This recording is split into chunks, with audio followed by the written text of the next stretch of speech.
How astute of you. Of course I'm bitter. I'm a Westerner. That means that I was taught a fictitious story my whole childhood about the West. And I didn't actually get any sort of decent education until I was an adult. And it wasn't provided to me. I had to search it out. I had to find it out. It was hidden from me. And what I found out was that I actually come from a civilization that never civilized. I came from a so-called civilization that is identical to abject primitivity. I came from a so-called civilization that's what you would expect from people who were raised by wolves. It's like your culture was dropped on its head as a baby. You know, the brain of this so-called civilization has a deformed amygdala. The prefrontal cortex of the Western mind is missing. It's like a psychopath. So yes, I learned that I came from a so-called civilization, a so-called culture, that completely failed to develop. You know, we're like the moronic bully in school who pushes people around as a kid, never pays attention, never learns, never studies, and never changes. So that everyone else, everyone that he bullied, eventually surpasses him in adulthood, in every conceivable way, in maturity, in skills, in knowledge, in intelligence, in career, in health, in relationships, in everything. While he remains a stunted man-child whom nobody can stand. No one wants to be around. Well, that's the West. Every Westerner has been deprived by their ancestors of a history that they can be proud of. A history that gives them a chronological record of their development, their advancement as a people. Because the West is just as primitive, just as barbaric, just as shallow, just as selfish, petty, deceitful, and immature as they were 3,000 years ago. So I say West because I mean the West. You can't divorce imperialism from the so-called civilization that imperialism emerged from. This isn't even just about the endless crimes of the West against the rest of the world. No, I'm talking about the whole so-called culture, the so-called civilization that has utterly and miserably failed its own people. You know, you literally had to suppress everyone else, oppress everyone else, burn, loot, and destroy everything that everyone else had, everything that they built, that everyone else built, everything that they accomplished, just so you could try to make your so-called civilization look developed. Only by de-developing everyone else. You had to tie their hands and feet just to pretend that you could beat them in a race. And again, it's just like some dumb bully in school who cheats on his test, cheats on his homework. Okay, you'll get an A on the test, but you're still dumb. And you won't progress educationally at all. That's not going to benefit you. Your appearance of knowledge on a test you cheated on is short-lived. Whereas you can lock the smart kid in the gym locker, but he's still the smart kid. I mean, imagine, you go all around the world and smash up everything that other civilizations built, loot what they built, pillage, steal, even steal their ideas and their concepts and their philosophies. And then you sit on top of this mountain of stolen goods and declare yourself to be rich because of your own merit. And imagine telling this lie to your children, to your own children, to your grandchildren, generation after generation. How do you think that's going to go? You didn't invest in creating actual merit. You cheated, you lied, you stole, you brutalized. And then you tell your own people that everyone else in the world has nothing and you have everything because of how much better you are than everyone else. How long is that lie sustainable? I mean, these are people who actually have civilizations, who actually created and built and accomplished and didn't just pillage and plunder. And there's still those people today, even though you have oppressed them, there's still those same people. And you're still the way you are. Wallahi, the West let its people down. The West let their own people down. I mean, a good example actually is African Americans. I don't know if you can think of a people who were more held back, more deprived, more sabotaged than African Americans. You took everything away from them and took them away from everything. They started in your country at less than zero, literally regarded and treated as subhuman, not allowed to learn to read or write or anything for hundreds of years. But you see, they come from a people of accomplishment to one degree or another, not a people of piracy and theft and appropriation. They come from a people who created and built and developed in their own countries, in their own land. And even though you did everything that you could possibly do to suppress them, to hold them down, to hold them back, and you're still doing that until today, nevertheless, I don't think anyone can dispute the fact that African Americans have become a global cultural superpower. Culturally, they're a superpower. Whatever cultural soft power that America has in the global South, it's African American. And China, one of the most ancient civilizations on earth, over 4,000 years as an organized civilization. You tried to destroy them, tried to poison that society with opium. America has tried for decades to destabilize and undermine and sabotage China. And they're totally surpassing.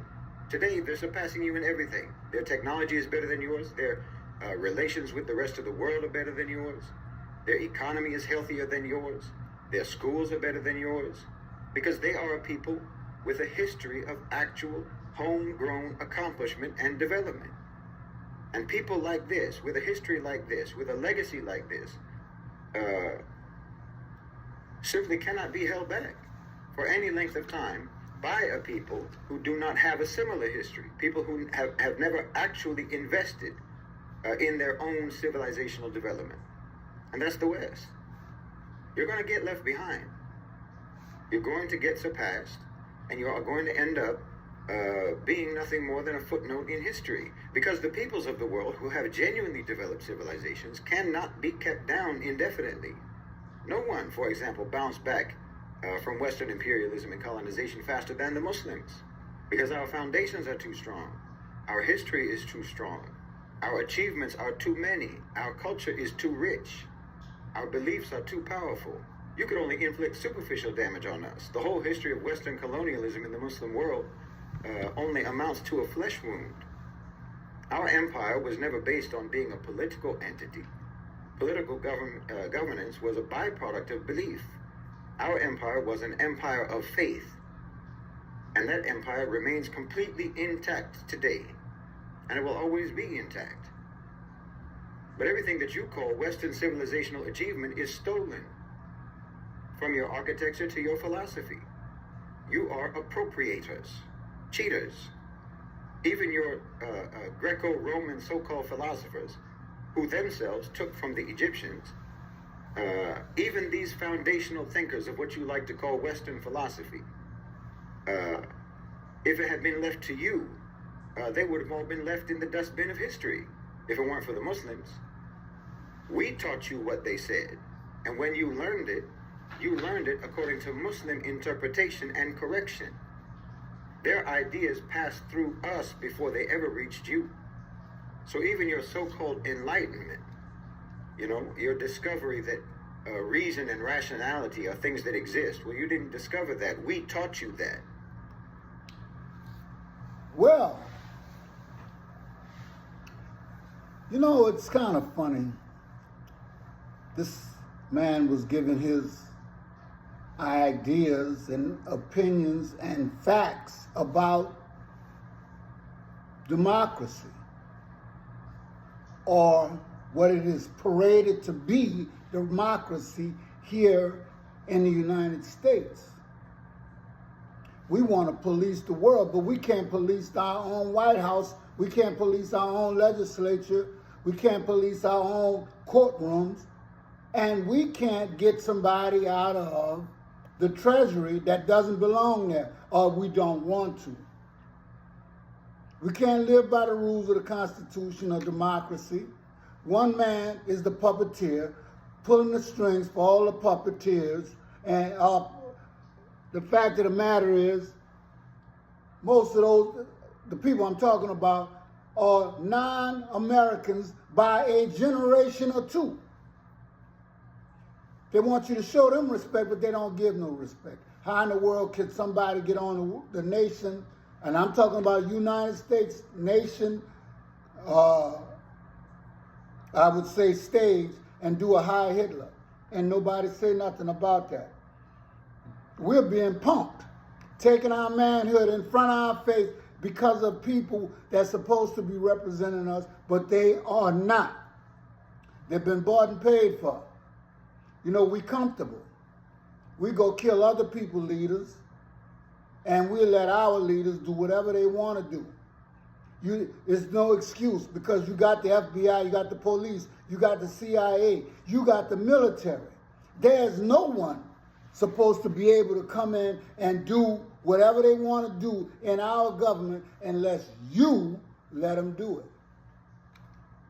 Now, I don't know what type of Americans this is, but I don't think this is the America that we signed up for. There's nothing new, but I'm going to do it again. Who am I? The one you only want to see in the sunlight. The one you fear on sight. Who am I? I am the one you come for in a bunch, knowing by yourself you ain't much. Who am I? I'm the one that has you restless at night, hoping that your plans for us are airtight. Who am I? We are the ones who suffered under a devastating plight. But today we fight. Who am I? The reincarnation of your heinous past deeds, just so they and you could fulfill your beastly needs. Who am I? Badass children is what you be, for all the world to see. But discipline will soon see you surely, and your behind will be free. Who are you?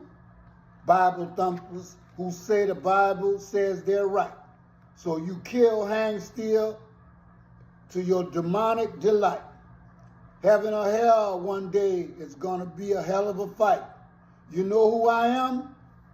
The one you protect the lie. I am the why you protect the lie.